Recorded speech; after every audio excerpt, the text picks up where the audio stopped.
అంటే ఏమిటి? వ్యతిరేకంగా మాట్లాడటం అంటే పరిశుద్ధాత్మను సంబంధించి దూషించటం. లేని విషయాలు ఉన్నట్టు, ఉన్న విషయాలు లేనట్టు చెప్పటం. ఉదాహరణకి ఒక ఎగ్జాంపుల్, మా మీదకి పరిశుద్ధాత్మ దిగొచ్చాడు అని అంటారు. ఎగిరి గంతులేస్తారు, గుడ్లన్నీ ఊడిపోయేటట్టు డొల్లుతూ ఉంటారు. ఇదంతా దూషణే. ఎందుకంటే దేవుడు సమాధానమునకే కర్త కానీ అల్లరికి కర్త కాదని అంటున్నాడు. ఆదాము అవ్వలు వాళ్ళ పండు తిన్నప్పుడు దిగంబరులమని తెలిసి, వాళ్ళకి సిగ్గు తెలిసి, వాళ్ళు ఆకులు అడ్డు పెట్టుకొని దేవుని ముందుకు రాలేదు. దేవుడు ఏం చేశాడంటే అప్పుడు వాళ్ళకి చర్మపు చొక్కాయలు వేసి అక్కడి నుంచి పంపించాడు. దేవుడు వస్త్రాలు లేకపోతే వస్త్రాలు కప్పేవాడే కానీ ఉన్న వస్త్రాలను ఊడగొట్టేవాడు కాదు. ఈరోజు దేవుని పేరుతో ఎగిరి గంతులేసి డొల్లి ఉన్న వస్త్రాలు ఊడగొట్టి ఏంటంటే పరిశుద్ధాత్మ దిగొచ్చాడు అంటున్నారు. ఇది కూడా దూషణ. కాబట్టి లేనివి కానివి ఏవైతే చెప్తారో అదంతా దూషణే అవుతుంది. ఇప్పుడు నేనే ఉన్నాను, నేను చెప్పని మాట చెప్పినట్టుగా కనుక చెప్పారనుకోండి, నాకు చెడ్డ పేరు వచ్చింది అనుకోండి, అది నాకు దూషణ తీసుకొని రావటమే. నేను చెప్పలేదు కదా ఆ మాట అంటాం. అలాగా దేవుని నామాన్ని మహిమ కలుగాక. ఈ వీడియో వీక్షిస్తున్న వారందరికీ ప్రభువైన యేసుక్రీస్తు నామాన్ని బట్టి వందనాలు తెలియపరుస్తూ ఉన్నాను. కాబట్టి ప్రియులారా, మనం ఇప్పుడు క్లిప్పింగ్ చూసాం కదా. ఆ క్లిప్పింగ్లో చూసినట్లయితే పాస్టర్ గారు చెప్తా ఉన్నారు, పరిశుద్ధాత్మనికి వ్యతిరేకంగా మాట్లాడటం అంటే పరిశుద్ధాత్మను దూషించడం అని. కాబట్టి దాని గురించి యేసు ప్రభు మాట్లాడిన సందర్భం బైబిల్లో మనం చూస్తాము. పాస్టర్ గారు ఆ సందర్భంలోకి వెళ్ళి అక్కడ ఉన్న సందర్భాన్ని వివరిస్తే ఏమి ఇబ్బంది ఉండేది కాదు. కానీ ఆయన ఒక పెంతెకొస్తు సంఘాల్లో పరిశుద్ధాత్మను పొందుకున్నామని చెప్తున్నటువంటి వారు చేస్తున్నటువంటి ఆ విషయాల్ని ఆయన చెప్తూ మాట్లాడటాన్ని మనం చూస్తూ ఉన్నాము. కాబట్టి ఈయన చెప్పేటువంటి అభిప్రాయం ఈయనకొక్కడికి మాత్రమే ఉండడం కాదు, కానీ ఇలాగ చాలామంది పరిశుద్ధాత్మను గూర్చిన విషయాలు వారి సంఘాల్లో బోధించిన వారు, లేకపోతే పరిశుద్ధాత్మని అందరూ నమ్ముతారు కానీ భాషల విషయాల్లోనే ఎక్కువగా అనేకులు వ్యతిరేకతను వ్యక్తపరుస్తూ ఉంటారు. కాబట్టి ఈయన కూడా ఆ విషయాన్ని మాట్లాడుతూ ఉన్నారు. ఈయన కాకుండా ఇంకా చాలామంది కూడా పరిశుద్ధాత్మను పొందుకుంటే మనం పడిపోతామా, పరిశుద్ధాత్మను పొందుకుంటే మనం మైమరిచిపోతామా, పరిశుద్ధాత్మను పొందుకుంటే మనం కింద పడి డొరులుతామా, పరిశుద్ధాత్మను పొందుకుంటే ఒకరి మీద ఒకరు పడిపోతామా, ఇలాంటి అనేకమైన అభిప్రాయాలు కలిగి చాలా వెటకారంగా, చాలా అవమానకరంగా, చాలా హేళనగా మాట్లాడుతూ వాళ్ళు వీడియోలు చేయటాన్ని మనం చూస్తూ ఉన్నాము. కాబట్టి అవన్నీ చూసినప్పుడు అవి చాలా విచారకరంగా అనిపిస్తూ ఉంది. మరి వాళ్ళకి వాక్యం తెలియదని కాదు, కానీ వాళ్ళు చాలా వాక్య జ్ఞానం కలిగిన వాళ్ళే. అంతేకాకుండా చాలా బైబిల్ కాలేజీలో టీచింగ్లు చేసేవారు కూడా అయి ఉంటా ఉన్నారు. అయితే మన పాస్టర్ గారు ఇప్పుడు చెప్పినటువంటి దానకిషోర్ గారు వీడియోలు కూడా చాలా మంచి టీచింగ్ ఆయన చేస్తారు. నేను కూడా వాటిని వినేవాడిని. కానీ ఈ విషయంలో మాత్రం ఒకేలా వాళ్ళు పొరపడుతున్నారేమో అని అనిపిస్తూ ఉంది. ఎందుకంటే సత్యం ఎప్పుడు కూడా నిరూపించబడాలి. అబద్ధానికి నిరూపణ అవసరం లేదు, కానీ సత్యానికి నిరూపణ అనేది కావాలి. యేసు ప్రభు సత్యమై ఉన్నాడు. ఆయన కూడా పునరుత్థానాన్ని గురించి ఆయన అనేక రుజువులు, ఆధారాలు చూసి నిరూపించుకున్నట్లుగా మన బైబిల్లో చూస్తూ ఉన్నాము. కాబట్టి మనం ఏదైతే పరిశుద్ధాత్మను పొందుకుని భాషలు మాట్లాడుతూ వాళ్ళు చెప్తున్నట్లుగా మనం స్వాధీనంలో లేకోకుండా ఎగరటం, పడిపోవటం, లేకపోతే మనము దొరలటం, ఇలాంటివన్నీ మన సంఘాల్లో మనం చూస్తూ ఉన్నాము. కాబట్టి దాని గురించి బైబిల్ యొక్క ఉపదేశం మనకి సరిగా తెలియకపోవడం వల్ల, బోధించకపోవడం వల్ల ఇలాంటి వాళ్ళు చేసేటువంటి దూషణ మాటలు, అపహాస్య మాటలు, లేకపోతే వాళ్ళు వ్యతిరేకంగా మాట్లాడే మాటలను బట్టి చాలామంది పరిశుద్ధాత్మను పొందుకోవడానికి కూడా వెనకం చేస్తూ ఉన్నారు, భయపడతా ఉన్నారు, ఆలోచనలో పడిపోతూ ఉన్నారు. కాబట్టి అసలు అది మనం ఏదైతే పరిశుద్ధాత్మను పొందుకున్నామని సంఘాల్లో మన స్వాధీనంలో మనం లేకుండా ఒకసారి ఎగురుతూ ఉంటాం, ఒక్కోసారి పడిపోతూ ఉంటాం, ఒకసారి దొరుకుతూ ఉంటాం. కాబట్టి అది మనము భాషలో మాట్లాడుతూ ఈ విషయాలన్నీ కూడా జరుగుతూ ఉంటాయి. అయితే ఇది వాక్యానుసారంగా కరెక్టా కాదా, ఇది వాక్యం ఆ విధంగా చెబుతుందా లేదా అన్నది మనం దీన్ని తెలుసుకోవాలి. కాబట్టి దయచేసి వీడియో ఒక 3 పార్ట్లుగా చేయాలని అనుకుంటా ఉన్నాను. కాబట్టి ఎవరైతే ఈ వీడియో చూస్తున్నారో వారు ఎవరైతే పరిశుద్ధాత్మని ప్రేమిస్తారో కనుక దేవుని వాక్యానుసారంగా నేను చూపిస్తూ ఉన్నప్పుడు అది మీకు వాక్యానుసారంగా కరెక్ట్ అనిపిస్తే దాన్ని దయచేసి అందరికీ ఫార్వర్డ్ చేసి అందరూ కూడా పరిశుద్ధాత్మను పొందుకోవడానికి ఆ యొక్క పరిచర్యలో మీరు కూడా సహకరించే వారు ఉండాలని నేను కోరుకుంటా ఉన్నాను. ఈ సమయంలో మనము ఆయన దానకిషోర్ గారు చెప్తూ అంటూ ఉన్నారు కదా, దేవుడు బట్టలో కప్పేవాడే కానీ బట్టలు విప్పేవాడు కాదు అన్నట్లుగా చాలామంది పరిశుద్ధాత్మ పేరుతో వారు బట్టలు ఊడిపోతూ ఉన్నా కానీ వస్త్రాలు ఊడిపోతూ ఉన్నా కానీ వారికి తెలియకుండా ఉంటా ఉన్నారు. దేవుడైతే అలాగ చేయదు, దేవునాత్మ అలా చేయదు అని ఆయన మాట్లాడుతూ ఉన్నారు. కాబట్టి ఆ విషయాన్ని గురించి కొన్ని విషయాలు బైబిల్లో నుంచి ఈరోజు నేను ఒక చిన్న వీడియో చేస్తూ ఉన్నాను. తర్వాత ఒక 3 పార్ట్లుగా మనం సంఘంలో అది జరిగేది, అది వాక్యానుసారంగా జరుగుతుందా, వాక్యానికి విరుద్ధంగా వాక్యంలో లేనిది జరుగుతూ ఉందా అన్నది మన బైబిల్లో నుంచి నేను చూపించాలని కోరుకుంటా ఉన్నాను.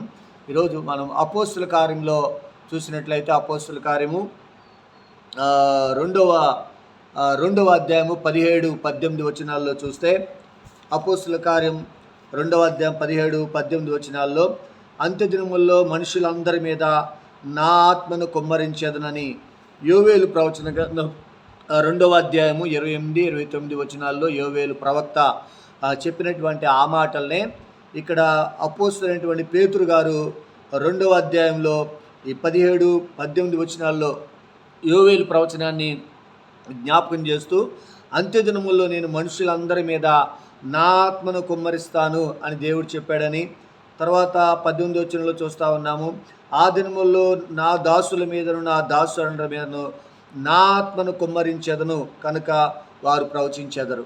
కాబట్టి 2 వచనాల్లో చూస్తే దేవుడు చెబుతా ఉన్నాడు, అంత్యదినముల్లో మనుషులందరి మీద నా ఆత్మను కుమ్మరిస్తాను అని. తర్వాత 2 సార్లు మనం ఈ వచనాల్లో 17 వచనంలో 18 వచనంలో కూడా దేవుడు నా ఆత్మను కుమ్మరిస్తాను అని చెప్పినట్లుగా మనం అక్కడ చూస్తూ ఉన్నాం. ఇదే మాటలో యోవేలు గ్రంథంలో కూడా, యోవేలు ప్రవచన గ్రంథం 2వ అధ్యాయం 28-29 వచనాల్లో కూడా దేవుడు వాగ్దానం చేశాడు, అంత్యదినములో సర్వజనుల మీద నా ఆత్మను కుమ్మరిస్తానని. కనుక దేవుడు తన ఆత్మని కుమ్మరిస్తూ ఉన్నాడు అని ఏదైతే యోవేలు చెప్పాడో ఆ ప్రవచన నెరవేర్పు మేడగదిలోనే జరిగిందని పేతురు గారు చెప్పడాన్ని మనం చూస్తూ ఉన్నాం. అనగా దేవుడు తన ఆత్మని, దేవుడు తన దేవుని యందు యేసుక్రీస్తు యందు విశ్వాసం ఉంచిన వారి మీద ఆయన కుమ్మరిస్తూ ఉన్నాడని, మనము పొందుకుంటున్నటువంటి దేవుని ఆత్మ అని మనం ఈ వాక్యంలో చూస్తూ ఉన్నాం. అంతేకాకుండా బైబిల్లో ఒక 5 స్థలాల్లో ఇంచుమించుగా 7 స్థలాల్లో మనం చూసినట్లయితే అది మనం పొందుకున్నటువంటి ఆత్మ దేవుని ఆత్మ అని మనం చూస్తూ ఉంటాం. రోమిలికి రాసిన పత్రిక 8వ అధ్యాయము 9వ వచనంలో మనం చూసినట్లయితే, దేవుని ఆత్మ మీలో నివసించిన యెడల మీరు ఆత్మ స్వభావం గలవారే కానీ శరీర స్వభావం గలవారు కాదు అని. కనుక దేవుని ఆత్మ మీలో నివసించిన యెడల, కాబట్టి దేవుని ఆత్మ మనలో నివసిస్తున్నాడని ఆ వచనంలో చూస్తూ ఉన్నాం. రోమిలికి రాసిన పత్రిక 8వ అధ్యాయము 11వ వచనంలో కూడా చూస్తే, మృతుల్లో నుంచి యేసును లేపిన వాని ఆత్మ మీలో నివసించిన యెడల మృతమైనటువంటి మీ శరీరమును కూడా మీలో నివసిస్తున్న తన ఆత్మ ద్వారా జీవింపచేస్తాడు అని పౌలు గారు అక్కడ చూస్తారు. కనుక మృతుల్లో నుంచి యేసును లేపిన వాని ఆత్మ మీలో నివసించుతున్న తన ఆత్మ ద్వారా, అంటే మనలో తన ఆత్మ నివసిస్తూ ఉంది, వారిలో దేవుని ఆత్మ నివసిస్తూ ఉందని, ఆత్మ మృతుల్లో నుంచి దేవుని లేపిన యేసుక్రీస్తుని లేపిన వాని ఆత్మ అని ఆ వచనాల్లో మనం చూస్తూ ఉన్నాం. తర్వాత 3వదిగా మనం చూస్తే కొరింథీయులకి అపోస్తలుడైన పౌలు గారు రాసిన మొదటి పత్రిక 3వ అధ్యాయము 16వ వచనంలో చూస్తాము, దేవుని ఆత్మ మీలో నివసించుచున్నాడనియు మీరు దేవుని ఆలయమైనారని మీరు ఎరుగరా. అంటే దేవుని ఆత్మ మీలో నివసిస్తున్నాడు అని అక్కడ పౌలు గారు చెబుతా ఉన్నాడు. అంటే వారిలో నివసించేది దేవుని ఆత్మ అని. తర్వాత 4వదిగా కొరింథీయులకు రాసిన 2వ పత్రిక 5వ అధ్యాయము 5వ వచనంలో చూస్తే, మనలను స్థిరపరచు వాడు దేవుడే, మరియు ఆయన తన ఆత్మను సంచికరువును మనకు అనుగ్రహించెను.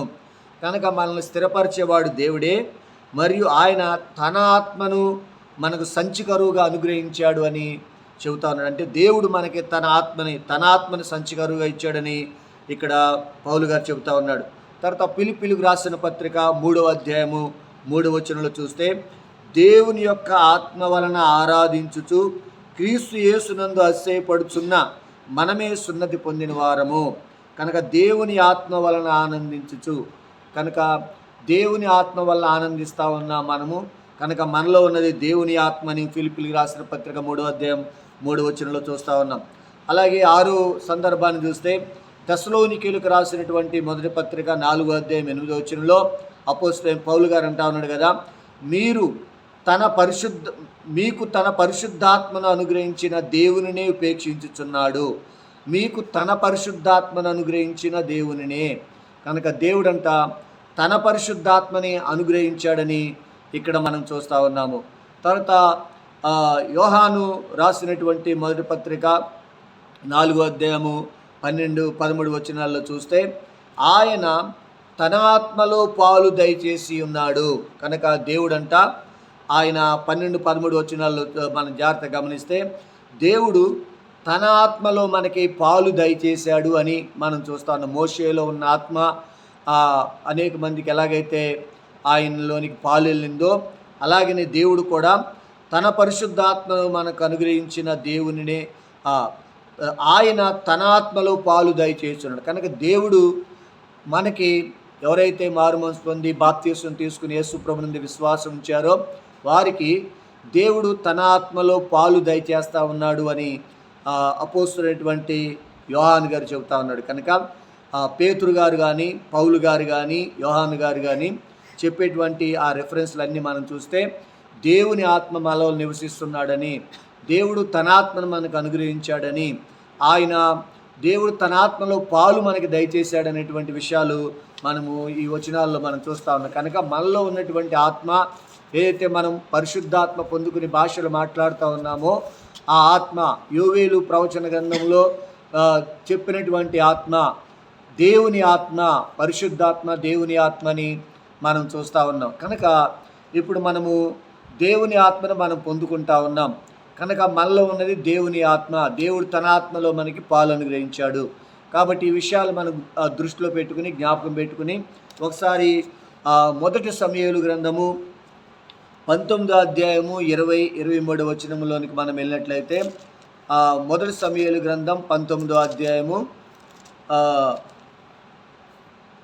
20-23 వచనాల వరకు మనం చదివితే, దావీదును పట్టుకొనుటకై సౌలు దూతలను పంపెను. వీరు వచ్చి ప్రవక్తలు సమాజముగా కూడుకొని ప్రకటించుటయు సమూయేలు వారి మీద నాయకుడిగా నిలుచుంటయు చూడగా దేవుని ఆత్మ సౌలు పంపిన దూతల మీదకి వచ్చాను కనుక వారును ప్రకటింపనారంభించిరి.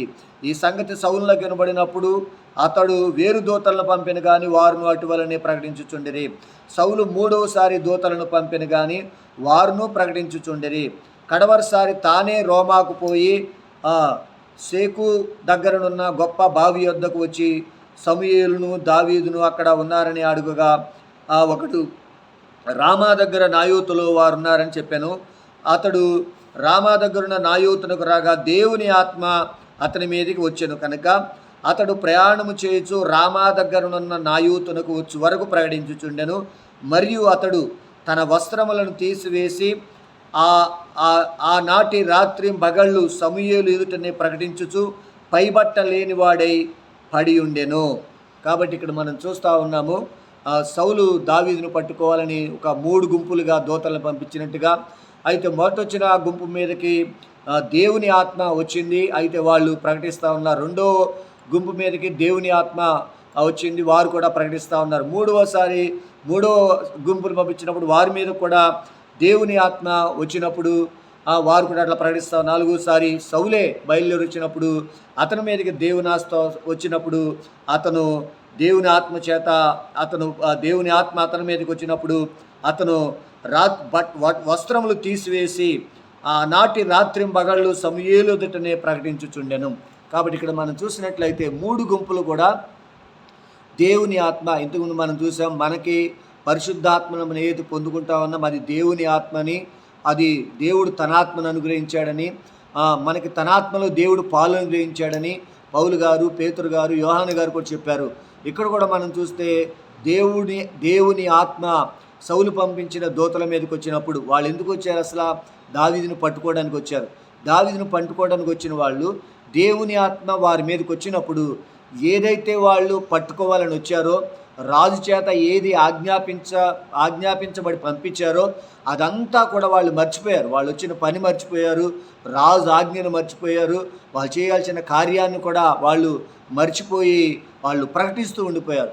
అట్లాగా 3 గుంపులు కూడా వాళ్ళు, అంటే వాళ్ళకి ఆ ఆలోచన అనేది వాళ్ళ కంట్రోల్లో లేదు, తలంపులనేవి వాళ్ళ కంట్రోల్లో లేవు.